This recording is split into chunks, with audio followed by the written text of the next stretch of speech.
Hi friend, देखिए हमारे पास axle 100 BS6 bike आया हुआ है। इसमें अगर आपका चाबी गुम हो जाता है तो आपको कैसे डायरेक्ट करना है वो मैं बताने वाला हूँ इस वीडियो में। तो यहाँ पे सिंपली आपको एक रेड वाला जैक दिखाई दे रहा होगा, तो इसको आपको ओपन कर लेना है। यहाँ से जैक दबा के पकड़ो, देखिए जो जैक दिखाई दे रहा है वैसे आपको बाहर निकाल लेना है। और इसमें 2 वायर, आपको एक वायर छील लेना है, पूरा छील कर अंदर घुसा लेना है। चलिए मैं दिखाता हूँ आपको, रुको। देखिए फ्रेंड, ऐसे आपको वायर जो है एक ठो ले लेना है।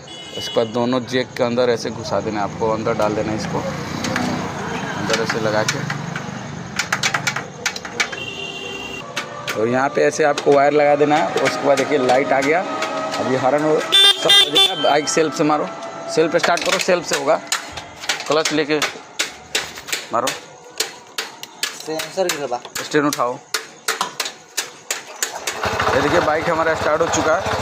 तो ऐसे वीडियो देखने के लिए मेरे चैनल को सब्सक्राइब करें और बेल आइकन दबाना ना भूलें, ताकि ऐसे वीडियो में लाता रहो। फिर मिलते हैं नेक्स्ट वीडियो के साथ।